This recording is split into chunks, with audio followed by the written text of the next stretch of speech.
Hello and welcome. You're watching NDTV 24/7. My name is Kitty Pahl. The NIA today arrested a key accused in the violent attack on the High Commission of India in London last year and unlawful actions during the subsequent protest. Well, we're learning Inderpal Singh Gaba has been arrested for carrying out the unlawful activities during the March 22nd protest, 3 days after the Indian High Commission building was attacked by pro-Khalistani protesters. The NIA has said that the attack on the mission was part of a larger conspiracy, and now we're learning key accused in the case, Inderpal Singh, has been arrested in connection with that attack.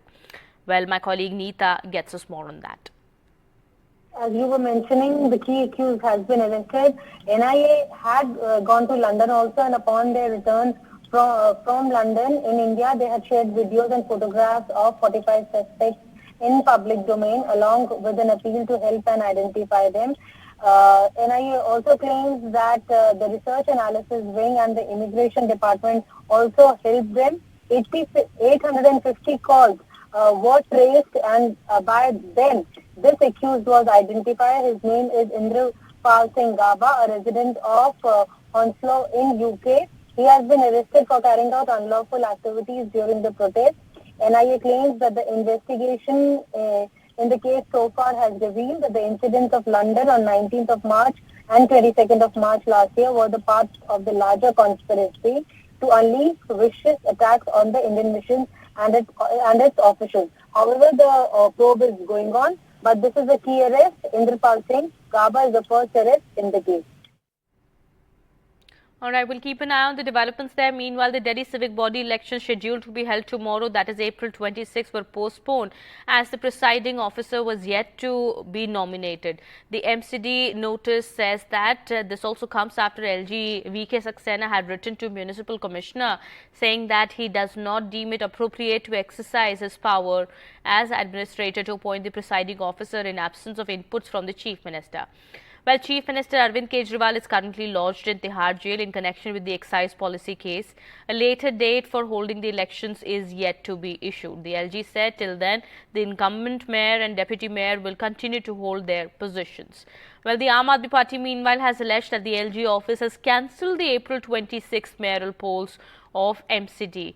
Well, the Aam Aadmi Party has alleged that the BJP got the election cancelled despite there being permission from the EC. This is not a new, a back and forth that we are witnessing, Kitty. We have seen that for the past few days, the Delhi government and the bureaucracy here have been at loggerheads over this mayoral polls. And now, in fact, the mayoral polls, which were scheduled to take place tomorrow, have now been postponed. Now, in fact, the Aam Aadmi Party MCD in charge, Durgesh Pathak, in fact, alleged that all of this was done because the presiding officer was not appointed by the Lieutenant Governor. So certainly here the Aam Aadmi Party pushing the blame on Lieutenant Governor. In fact, the Aam Aadmi Party also went on to say that it shows the anti-Dalit face of the Lieutenant Governor and the BJP, because remember, this third term, a Dalit mayor had to be appointed here. So certainly the Aam Aadmi Party now alleging that the BJP and the Lieutenant Governor are anti-Dalit. Now over this, we have seen that the LG in his note had written that as per the law, the file needs to be given to him through the Chief Minister and the Chief Secretary. Now, as per the law, the Chief Secretary had sent the file regarding the appointment of the presiding officer to the Chief Minister's office, but that was returned citing his judicial custody. Thus, Lieutenant Governor has said that he does not seem it appropriate to exercise his powers in the absence of the inputs from the Chief Minister. But certainly, the war of words has now started over this. Over to you. All right, we'll keep an eye on that and get you more. Meanwhile, in some more news that we're tracking, addressing a public gathering in Agra today, Prime Minister Modi continued to attack the Congress party over the wealth redistribution controversy. He reiterated the Mangal Sutra jibe and said, will the people let go of their property to the corrupt SP Congress alliance? Before looting the SC, ST and OBCs, they will have to go through Modi. He said that till the time Modi is alive, you will have to deal with him before attempting any such sin. Earlier, addressing a rally in Marina in MP as well, Prime Minister Modi had said former Prime Minister Rajiv Gandhi scrapped the inheritance law during his tenure to save the wealth and family property that was to be taken by the government after the death of his mother Indira Gandhi. Listen in. जब इंदिरा जी नहीं रही और उनके बेटे राजीव गांधी जी को ये property मिलने की थी, लिख करके गई थी, तो अब सरकार को पैसा चला ना जाए, प्रॉपर्टी को बचाना था, तो इन्होंने क्या कर दिया, उस प्रॉपर्टी को बचाने के लिए अपनी माता इंदिरा गांधी से मिले हुए पैसों को बचाने के लिए उस समय के प्रधानमंत्री श्रीमान राजीव गांधी ने अपनी संपत्ति बचाने के लिए पहले जो इनहेरिटेंस कानून था उसको समाप्त किया और खुद के पैसे बचा लिए। He in fact he in fact doubled down on his attack against the Congress party, saying that it was Rajiv Gandhi as the Prime Minister of the country who basically repealed this law that India had. It was inheritance law.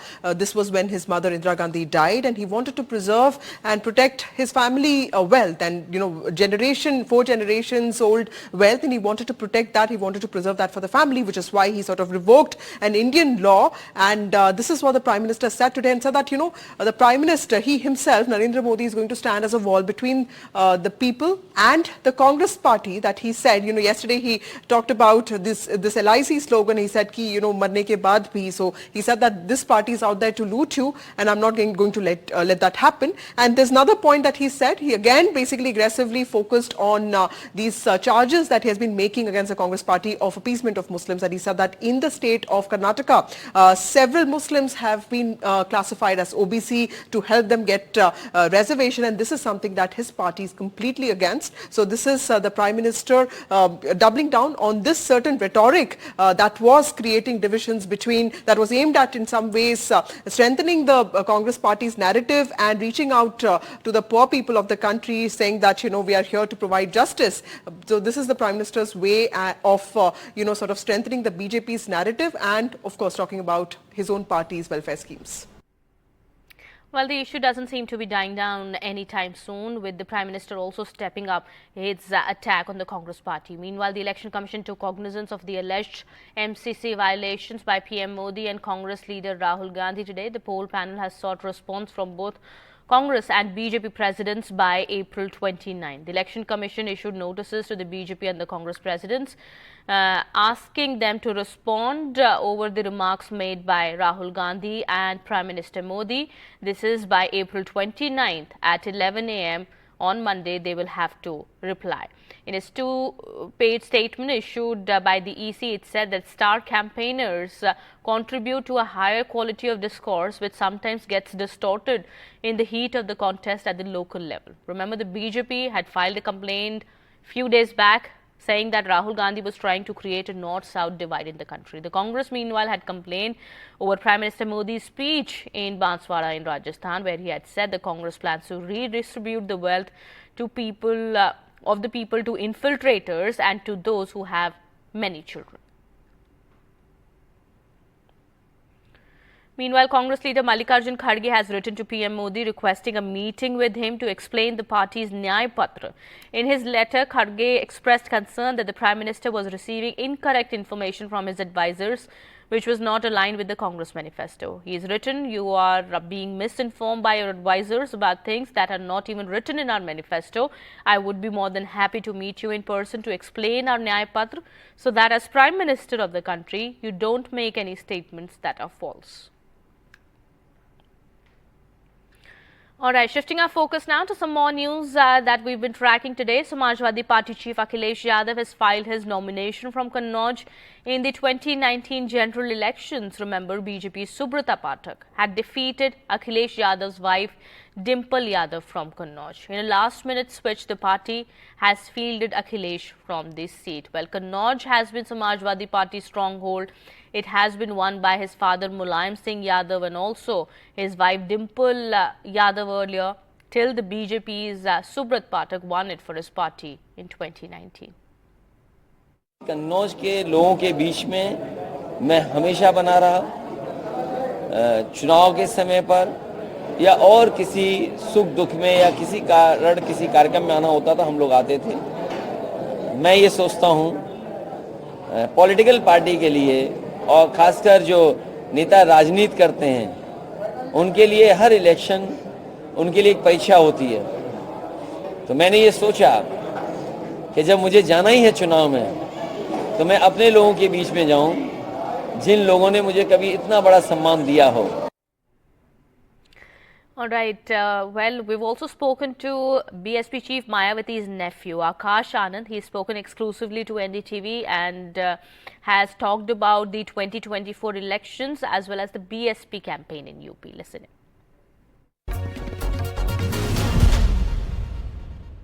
It was a rather lazy Sunday afternoon when Behenji announced that the political heir or the political successor of the BSP is going to be Akash Anand.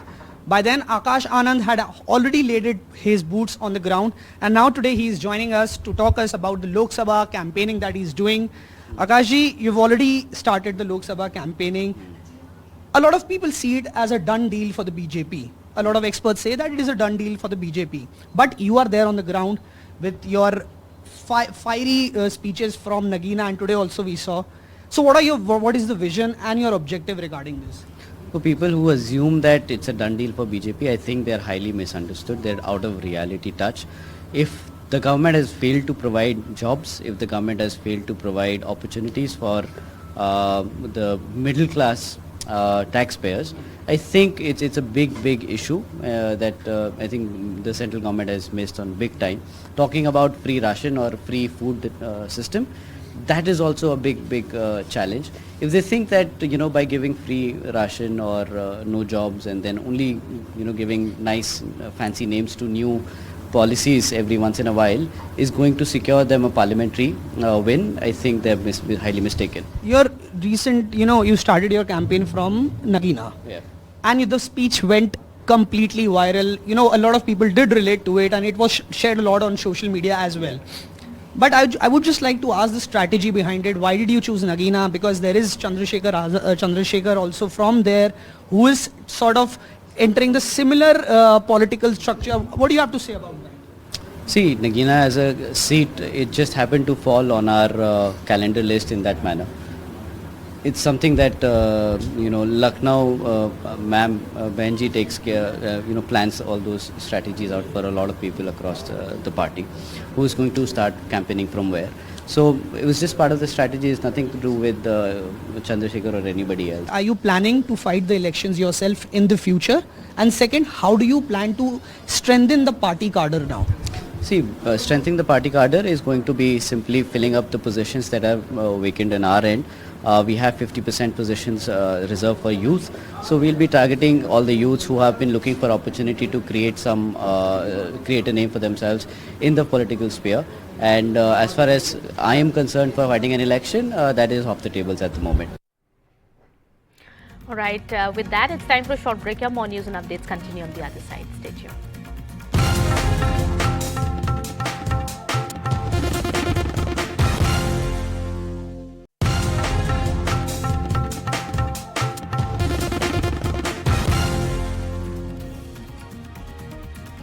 Welcome back after the break. Former Rajasthan Chief Minister Ashok Gehlot responded to his former OST Lokesh Sharma's claims of phone tapping today. Ashok Gehlot has said that anybody can make an audio clip, but there is not much in that clip and there is no need to worry as people do change sides. Well, remember Ashok Gehlot's former OST Lokesh Sharma had alleged on Wednesday that during the 2020 party crisis in the state, the phones of party rebels including Sachin Pilot and their movements were tracked at Gehlot's behest. He has also alleged that it was Ashok Gehlot who passed on the recordings of phone calls and asked them to circulate them in the media. मुख्यमंत्री अशोक गहलोत ने मुझे ये pen drive और एक ये type paper दिया। इस pen drive में वो तीनों ऑडियो क्लिप्स थी जिसको मैंने आप सभी के माध्यम से जनता तक पहुंचाया। तो ये ऑडियो क्लिप्स मुझे सोशल मीडिया के माध्यम से नहीं मिली। मुख्यमंत्री अशोक गहलोत ने इस पेन ड्राइव के जरिए मुझे ये सारी ऑडियो क्लिप्स दी और ये कहा कि मीडिया को आप सर्कुलेट कर दीजिए। ऑडियो कोई कुछ बना सकता, ऑडियो में क्या है, ऑडियो दम है क्या? जिसमें ऑडियो दम है हमारे शेखावत साहब का, जो सगा गिरा रहे थे हमारी अमित शाह जी और धर्मेंद्र प्रधान और ये गजेंद्र सिंह शेखावत, वो ऑडियो लेके फिरा ना सीबीआई हमारे एसीबी वाले, अभी तक वही संबंध नहीं दे रहे। वो किसमें क्या दम होता है? चुनाव के पहले जीतने के लिए हथकंडे किए जाते हैं, हम उनकी परवाह नहीं करते हथकंडों की। Jodhpur, and I met up with Ashok Gehlot in the evening, and this is exactly what he has maintained. He said, there's no, there's no sort of real concrete evidence behind this allegation that his, audio clip is there. In fact, he pointed out that what you should listen to is the recording of that audio, where it appears, and he has alleged that where the BJP was trying to topple his government, Mr. Shekhawat was trying to topple his government. Do remember the context to this is that, Lokesh, who has been attacking his former boss, has also been named in that FIR by Mr. Gajendra Singh Shekhawat for phone tapping and leaking audio. In fact, the Delhi police is investigating the matter, and he is right now on bail, in the sense that the Delhi High Court has said there should be no coercive action against him. So he is in fact also an accused in the FIR. Of course, when Ashok Gehlot's government was in trouble in July 2020, there were allegations that phones were being tapped, and Mr. Lokesh has now come up with so-called evidence, which, let's see, if the Delhi police is investigating it, then it will be a matter of investigation. All right, we'll get you more on that. Meanwhile, West Bengal Chief Minister Mamata Banerjee and her nephew targeted the BJP as well as the Calcutta High Court for an order that cancelled 26,000 recruitments in the alleged teachers' recruitment scam. Both Abhishek Banerjee and Mamata Banerjee hit out at the court publicly in their rallies during the election campaign. Take a look at this report. One election, one party, one leader. আর শিক্ষক শিক্ষিকাদের বলবো, আজকে 26,000 ছেলে মেয়েদের চাকরি খেয়ে নেওয়ার প্রতিবাদে কোন শিক্ষক শিক্ষিকা একটি ভোটও সরকারি কর্মচারী থেকে শুরু করে আর বিজেপিকে দেবেন না, সিপিএম কংগ্রেসকে দেবেন না। এরা চাকরি খেয়ে নিচ্ছে, আপনার ভবিষ্যৎ খেয়ে নিচ্ছে। কে জানে কাল আবার চাকরি খাবে। এরা যত তাড়াতাড়ি বিদায় নেয় তত মঙ্গল, দেশের মঙ্গল। এরা কোর্ট কিনে নিয়েছে, CBI কিনে নিয়েছে। West Bengal Chief Minister Mamata Banerjee accusing the centre of buying the court after the Calcutta High Court cancelled 26,000 jobs and asked the employees to refund their salaries. Both the BJP and the TMC are now trying to use the public outrage over the court order. The TMC has also moved the top court against the High Court order. हमारा राज्य की जो मुख्यमंत्री है 2 महीने बाद ही वो प्रधानमंत्री बनने के लिए अपने आप को तैयार कर लेंगे, और उसका बाद जो आपने कैबिनेट किया होगा, आपने कॉमन मिनिमम प्रोग्राम किया, ये सब वो जनता को नहीं बता रहे। आउट ऑफ फ्रस्ट्रेशन आज के दिन में मुख्यमंत्री का कोई भी वक्तव्य किसी प्रतिष्ठा जनता की धन में नहीं है। সেটাও কলকাতা পুলিশ হাতে নাতে ধরেছে। The Trinamool Congress says there is a conspiracy to target its leaders. কি না করেছে আপনি আমাকে দেখুন। 4 বছর ধরে বিচার ব্যবস্থাকে কাজে লাগিয়ে আর যে বিচারক রায় দিয়েছিল সে আজকে বিজেপির প্রার্থী। দেখছেন কি অবস্থা? আগে চোরেরা চুরি করে জেলে যেত, যে বিচারকরা রায় দিত চোরেরা চুরি করে জেলে যাবে, আর এখন বিচারকরা বিচার ব্যবস্থা ছেড়ে দিয়ে চোরেদের হাত ধরে বিজেপি জয়েন করছে। সে ইডি সিবিআই কে লাগিয়েছিল আমার বিরুদ্ধে, আমায় কখনো দিল্লিতে ডেকেছে, কখনো কলকাতায় ডেকেছে, এমনকি আমার স্ত্রী, আমার বয়স্ক মা বাবাকেও ছাড়েনি। While the legal validity of the contentious verdict will be decided finally by the Supreme Court, the matter will play out in the People's Court as it is election season, which is why political parties are trying to ensure that the anger is directed towards the court and not political parties in election season. With camera person GD Shankar, Saurabh Gupta, NDTV. All right, shifting our focus now, Prime Minister Modi today had a telephone conversation with Giorgia Meloni, Prime Minister of Italy.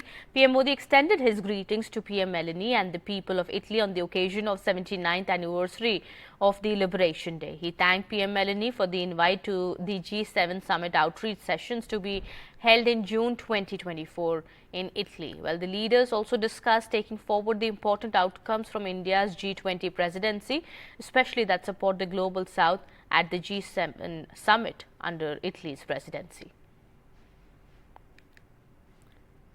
Meanwhile, India today slammed a US State Department report on human rights abuses.